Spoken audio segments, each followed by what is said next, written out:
હવે આપણે સંસ્કૃતમાં ધોરણ 6માં સ્વાધ્યાયન સોલ્યુશન આપણે જોઈશું. એમાં છઠ્ઠા ધોરણની અંદર પહેલો પાઠ જે આપણે આવે છે બીજા સત્રમાં મામંગાની.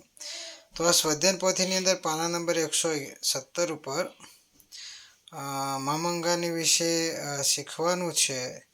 એની અંદર સોલ્યુશન તમામ પ્રશ્નોનું આપેલું છે. તો સૌપ્રથમ આપણે એક આ ચિત્રને જોઈશું. એક બાળકનું ચિત્ર છે અને તમામ અંગો આપેલા છે. પાઠ્યપુસ્તકનું આ ચિત્ર છે. એમાં તમામ પ્રકારના શરીરના અંગો જે છે એ આપેલા છે.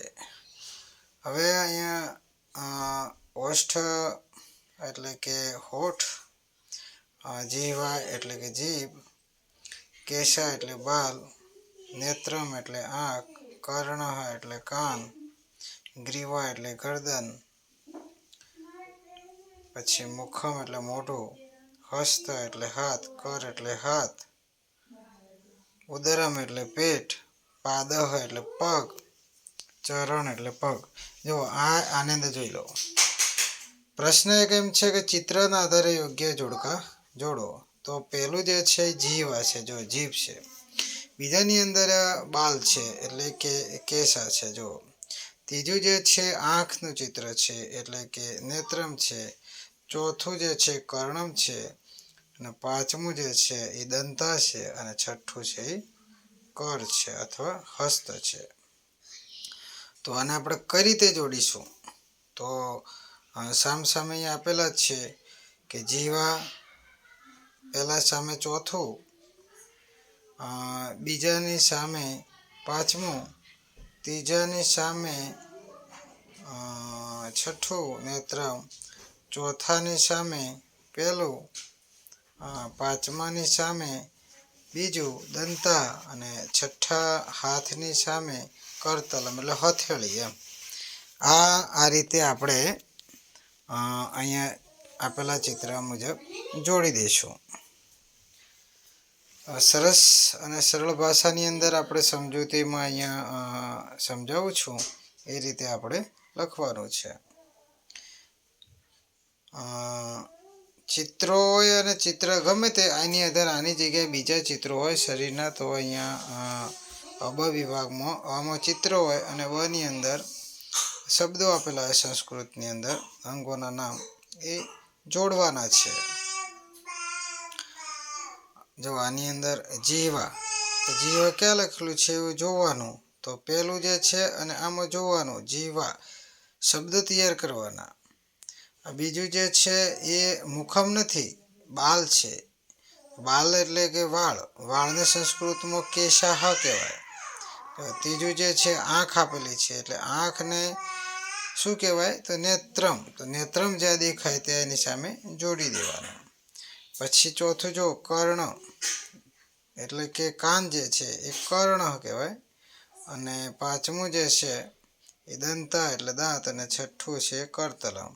હવે જો પ્રશ્ન 2, ચિત્રના આધારે યોગ્ય જોડકા જોડો. આ ચિત્ર આ વસ્તુ આપેલી છે એને સંસ્કૃતમાં શું કહેવાય એ જોવાનું છે.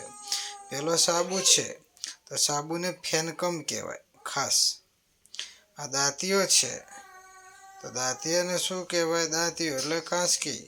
તો કાંસકીને શું કહેશું? તો કાંસકીને આપણે શું કહેવાયશું?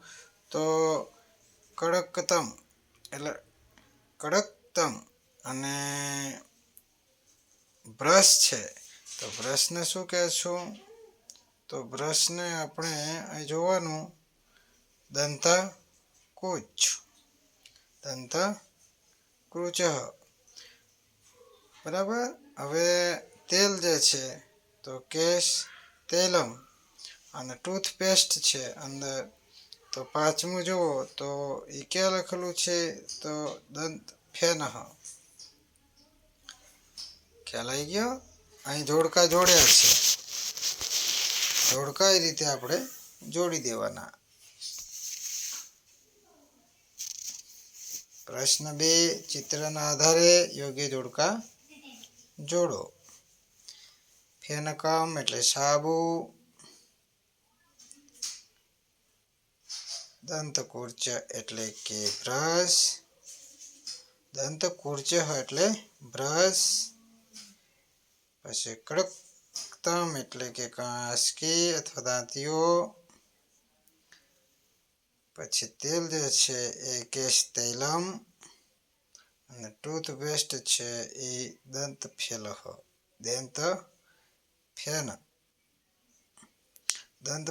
કહેવાય ને, દંત ફેન. આ રીતે આપણે જોડવાના છે. ચલો આ રીતે તમામને જોડી દીધા હશે. આ રીતે જોડવું. ત્યારબાદ આપણે આની જગ્યાએ કોઈ બી વસ્તુ હોય પણ સંસ્કૃત અને શબ્દો વધુ મહાવરા માટે આપણે ડિક્શનરી સંસ્કૃતના શબ્દો ગુજરાતીના શબ્દોનો વધુ મહાવરો કરવો જોઈએ. આપણે જોઈએ તો સાબુ નહાવા માટે, શરીર અંગો એટલે અંગાનીને શું કરવા માટે? સ્નાન કરવા માટે જોઈએ. દાંતીઓ તો માથું, કેશ જે છે કેશા એમ વાળવા માટે, બ્રશ છે દંતા માટે, અને કેશા એટલે એ બાલ, અને ઓલો દાંત ટૂથ. જો પ્રશ્ન 3 જુઓ. નીચે આપેલા શબ્દોને સંસ્કૃત ભાષામાં લખવાના છે. નાક છે, બીજું ગરદન, પછી મુખ, પેટ અને હોઠ. તો આગળનું જે બાળકનું ચિત્ર છે એનામાં એ બધા શબ્દો શરીરના મમંગાનીમાં તૈયાર કરવાના. તૈયાર થઈ જાય પછી આ ગમે તે શબ્દ પૂછાય તો આપણે લખી શકીએ. તો ચલો હવે આપણે અહીંયા જોઈએ તો નાક છે. તો નાકને શું કહેશું આપણે? તો નાસિકા. ગરદનને શું કહેશું? ગ્રીવા. હાથને હસ્ત પણ કહેવાય અને કર પણ કહેવાય. હાથને શું કહેવાય? હસ્ત પણ કહેવાય અને કર પણ કહેવાય. જ્યારે પેટને શું કહેશું? ઉદરમ. ઉદરમ એટલે પેટ. અને હોઠને ઓષ્ઠ પણ કહીશું. એટલે આ રીતે નાસિકા, ગ્રીવા, હસ્ત, ઉદરમ, ઓષ્ઠ આવા આપણને શબ્દો સંસ્કૃતમાંથી ગુજરાતીમાં કહ્યું હોય તો આ રીતે સંસ્કૃત આપેલા હોય અને ગુજરાતીમાં, અને ગુજરાતીમાં કહ્યું હોય લખેલા હોય અને આપણે સંસ્કૃત ભાષામાં લખવાનું કીધું હોય તો આપણે આ રીતે લખી શકીએ. ફરીથી આપણે જોઈએ તો નાક જે છે એને નાસિકા કહેવાય, ગરદનને ગ્રીવા કહેવાય, હાથને હસ્ત અથવા કરહ કહેવાય, પેટને ઉદરમ કહેવાય, અને હોઠને શું કહેશું? ઓષ્ઠ. હવે આગળ જોઈએ તો પ્રશ્ન 4. પ્રશ્ન 4ની અંદર એ 2 ખાના આપેલા છે, ચોરસ, લંબચોરસ છે. એની અંદર આપણે મનગમતા શરીરના અંગો દોરવાના છે. તો ચિત્ર જોઈએ આપણે તો ગમે તે 2 ચિત્ર દોરવાના છે. મુખમનું દોરો, દંતા દોરો એટલે કે દાંત દોરો, કાં તો મુખમ મોઢું દોરો, કાં તો કેશા દોરો, કાં તો હસ્ત એટલે હાથ દોરો, અથવા પાદ એટલે પગ દોરો. આ રીતે આપણે દોરી શકીએ છીએ. તો જોઈએ આ ચિત્રો અહીં બતાવું છું એ રીતે દોરવાના. આમાંથી ગમે તે 2 ચિત્રો જુઓ. ચરણમ, કરતલમ, નેત્રમ, ઓષ્ઠ, દંત, કર અને કર્ણ. ગમે તે 2 ચિત્રો એ ચોરસ ખાનામાં આપણે દોરવાના છે. આની અંદર સરસ મજાના ચિત્રો પહેલાં આપણે શરીરના અંગો આવડશે તો જ આ બધું આવડશે. સ્વાધ્યાય પોથીમાં લખી દેવાથી કંઈ પૂરી થઈ જાય એટલે આવડી ગયું એવું ન સમજવાનું. એની અંદર વ્યવસ્થિત રીતે પોઈન્ટ ટુ પોઈન્ટ નોંધવાના અને યાદશક્તિ પણ રાખવાની. ગોખણ પટ્ટી નથી રાખવાની. આની અંદર સ્પષ્ટ અધ્યય નિષ્પત્તિ સિદ્ધ થાય એ માટે આપણે શરીરના તમામ અંગો જાણે બાળકો એ રીતે સિદ્ધ કરવાની છે. તો આ રીતે શરીરના અંગો આપણે 2 ખાનાની અંદર દોરી શકીશું. ચલો હવે દોરાઈ જાય એના પછી આપણે હવે શરીરના અંગો આવડી ગયા, તમામ અંગો આવડી જાય તો એના પછી હવે આપણે આગળ શીખીશું.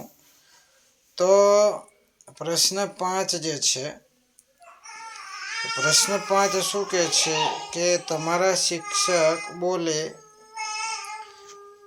અથવા એ કહે એ પ્રમાણે આપણે શું કરવાનું છે? શ્રુતલેખન કરવાનું છે. તો આપણે બધા કેટલાક પોઈન્ટ શરીર વિશે આપણે સંસ્કૃતમાં લખીશું. તો ચલો જોઈએ હવે. તો સંસ્કૃતમાં ખાસ મમ એટલે મારું, અંગાની એટલે અંગો. તો મારા શરીરના અંગોની અંદર આપણે કેટલાક એવા પોઈન્ટ લઈશું, અહીંયા આપેલા છે.